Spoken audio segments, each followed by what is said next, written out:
Bizarre Brain Comics.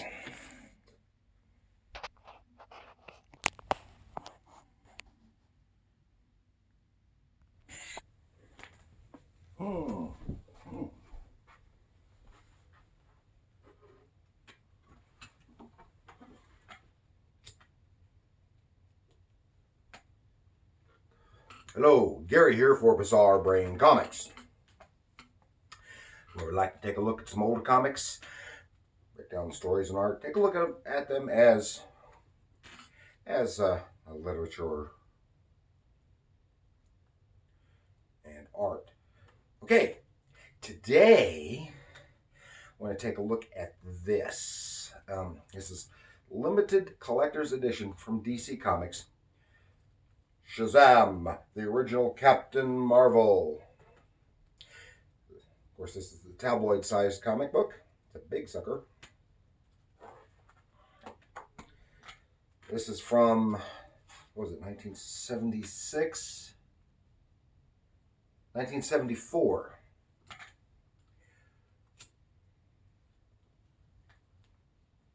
So this is just about a year after DC Comics got the started publishing Captain Marvel, or now known as Shazam. Of course, Shazam was the title of the book.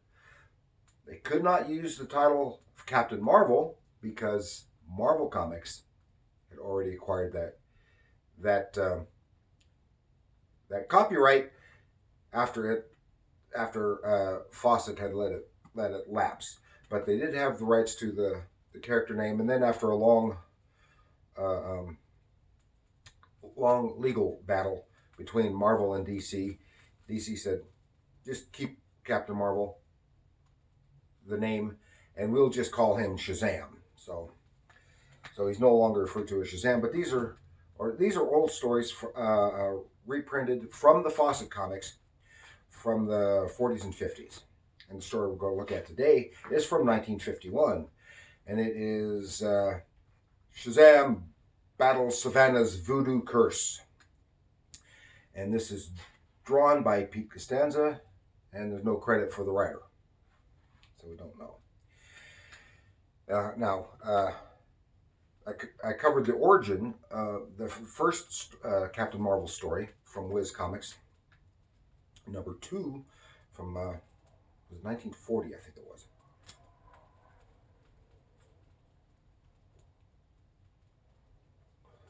And his costume, shortly after that, his costume changed. I really liked the original costume. It had kind of puffy sleeves on his tunic, and had the flap on his chest, making his costume look vaguely military, hence the title Captain. But that was shortly changed into the more form-fitting standard superhero type costume without trunks, fortunately. And of course, he still bears some resemblance to the original image, the face of Fred MacMurray, the actor, because he was modeled after Fred MacMurray. Okay.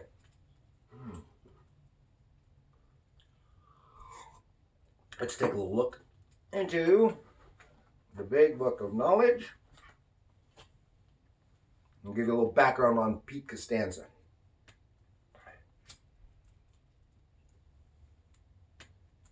It's from 1913 to 1984. He's an American cartoonist and illustrator, best known for his work for Fawcett publishing on their Captain Marvel and Marvel family titles during World War II and afterwards. He was Captain Marvel's longest running artist, apparently even longer than the creator C.C. Beck. He began working at Fawcett when C.C. Beck was first planning the initial creation of Captain Marvel, who was originally going to be called Captain Thunder, who we mentioned about in that Superman book a few videos back. And then he became Beck's primary assistant. After Fawcett folded, he did freelance work for Classics Illustrated, Charlton Comics, and American Comics Group, ACG, and such as Forbidden Worlds anthology.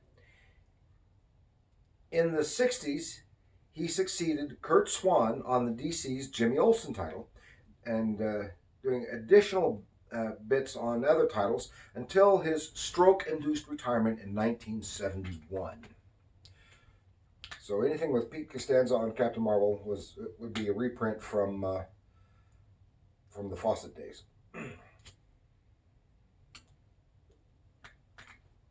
Okay.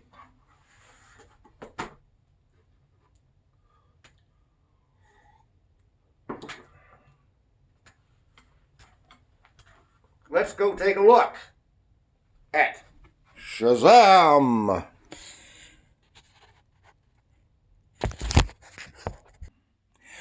Yeah, Shazam. Here you get a better image of the cover, and this is a nicely drawn, simply drawn cover illustration. Looks like it could have been Pete Costanza, could have been C.C. Beck. There's no credit given for it,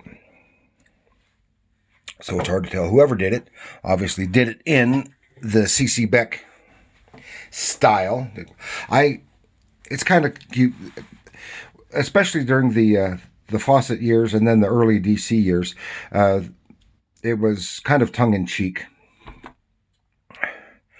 kind of Silver Age-like, even though it was Golden Age, Silver Age-like goofiness. Like I said, it was intentionally tongue-in-cheek, largely for a slightly younger audience.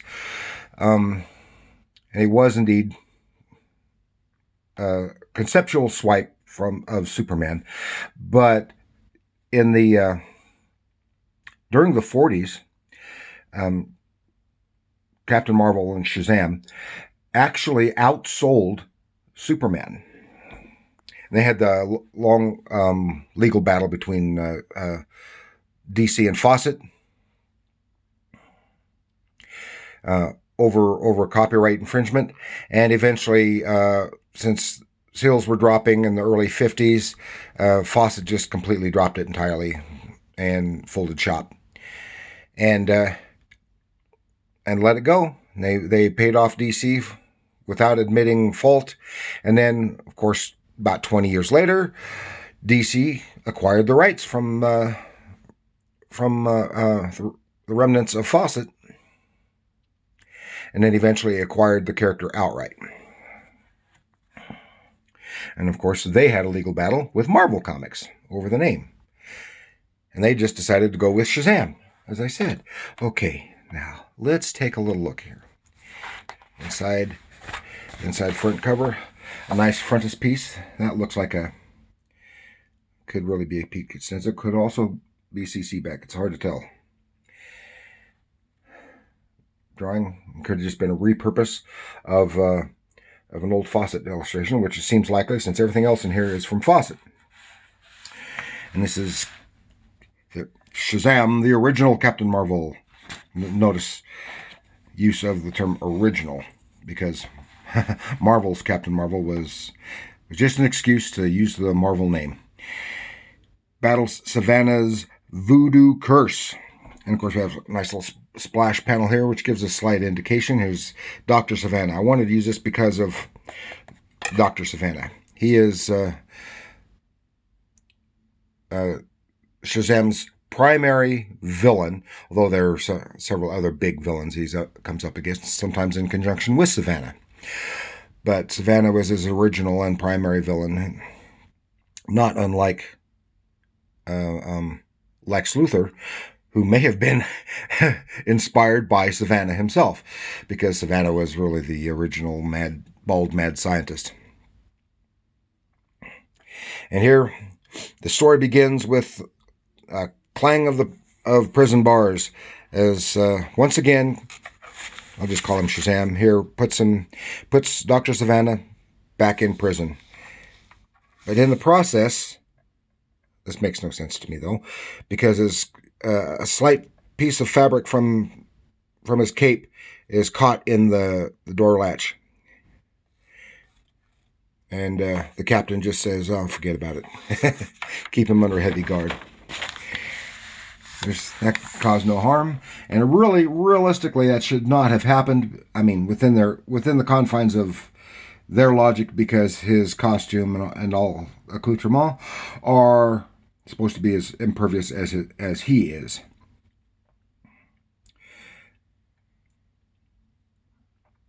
Okay, and then he's under heavy guard, even just going to eat and stuff.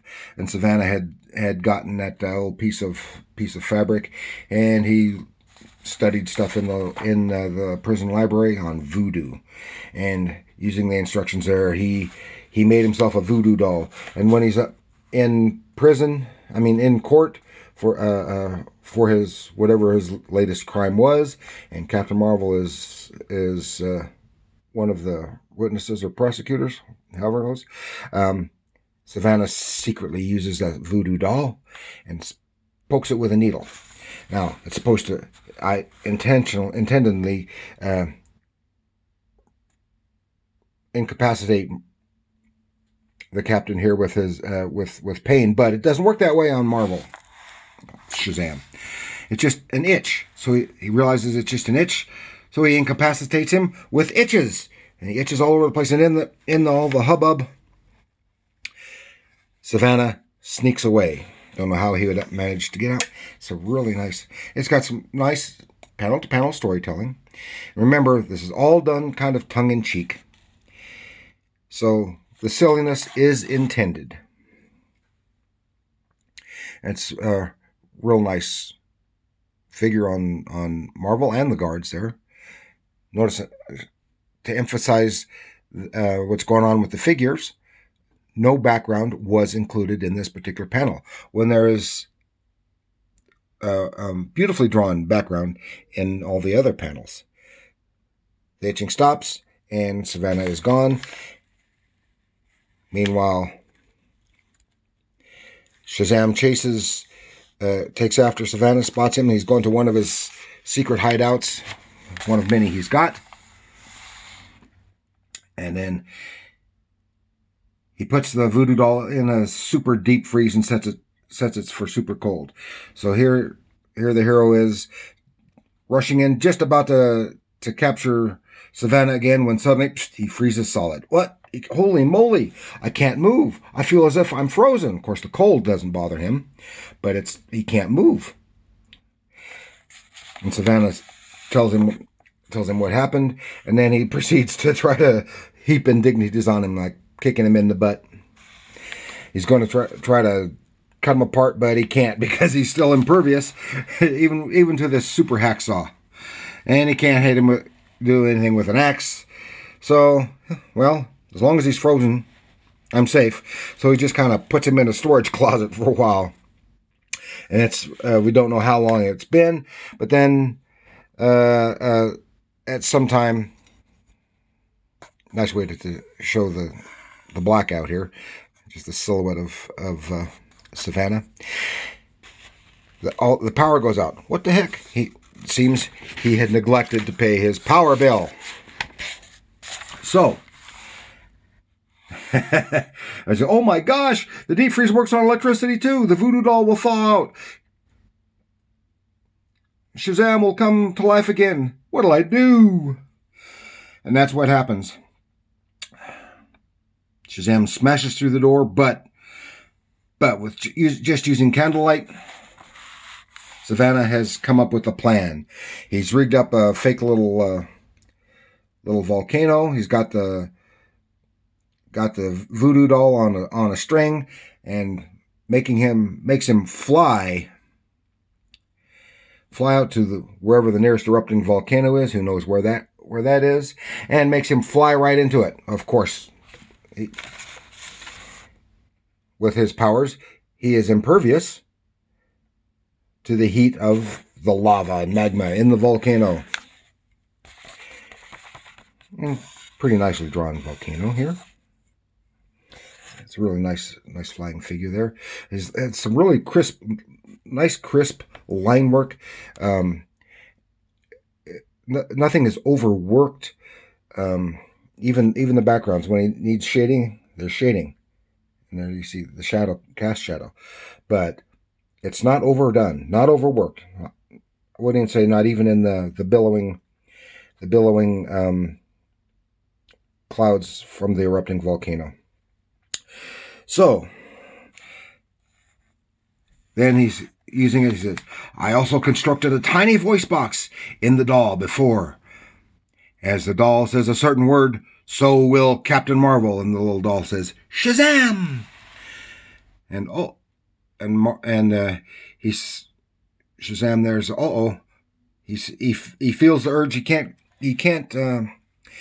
He must comply with the magic urge. And then Savannah is having a heyday here. He's just dancing with joy.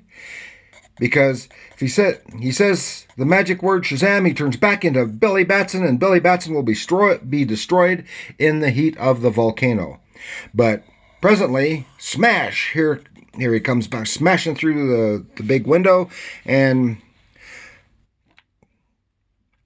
takes out Savannah. He goes, how is it possible? You forgot. Think over what you just said, Savannah. Don't you see what a stupid error you made? Of course, how could you even say Shazam out loud with your mouth full of molten lava? That's right. He tried, but he could not say the magic word, so he didn't change back into Billy, and hence back to prison he goes. And now he's in a daze, and he's just playing with little dolls that he made. I think that's kind of a funny little story. Nice feature of Costanza's work. Take a little look. The next one is a Captain Marvel Jr. story. This is drawn by Ron Randall, I believe. He did that for he was some really nice work. I covered him in some EC work from the Colorado Renaissance Festival. Here's a really nice pinup page of Marvel Jr. and an eagle, and signed Captain Marvel Jr. Next one, this one's by C.C. Beck from 51. And see, this is where some of the silliness comes in. Tawny, the talking tiger. He's supposed to be a real tiger, just somehow he acquired the power of speech and wears clothes and walks upright like a human. And here is a nice long story. Still using the stylization of C.C. Beck. Nice and clean on the figures, but more detailed in the background was by Kurt Schaffenberger, who did a lot of Superman and Superman-related stuff for DC in the 50s, 60s, and 70s.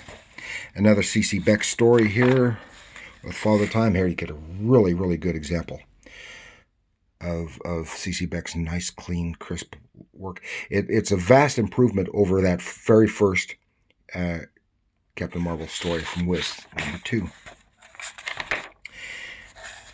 No credit on this little puzzle page. It looks like, because it's a little thicker body, I think it's Costanza. You have a really silly Mary Marvel story, but it's got a really, really beautiful pin-up page here of Mary Marvel. Lovely. Lovely. And all these characters carried over to DC Comics, and some of whom you also saw in the Shazam movie. Now, one little interesting tidbit is that way back in the 40s, when there were a lot of movie serials in the movie theaters, there were chapter plays, what they call them. Shazam, or Captain Marvel, actually, the title of Captain Marvel, was the very first direct comic book superhero adapted to a movie serial, which incorporated some, for the time especially, some very nice flying special effects. Unlike later Superman, whenever Superman had to fly, they just made him animated. Here they used just some good effects, some of which were later used in the Superman movie with Christopher Reeve. And it was that I saw it years ago. I don't have a copy of it any longer. I saw it on videotape. It was, for the serials, fairly well written, well acted, and I really liked the costume. Had a more complete sash around his mate. He had his costume was reflected that Marvel wore in his very first appearance, with the flap and the billowing sleeves, and it looked really, really sharp. And the actor did a very commendable job. Then, of course, in the 70s they had the Shazam TV series, which is based on this version, and yeah, and it was very silly and intended specifically for little kids. But I have it on DVD set, and it's fun. So there you are, Shazam, with one magic word, Shazam, the original Captain Marvel, from 1974, reprinting Fawcett stories from the 40s and 50s. I hope you enjoyed it. Please like, share, and subscribe. Share it with your other comic book friends. And remember, comics are art.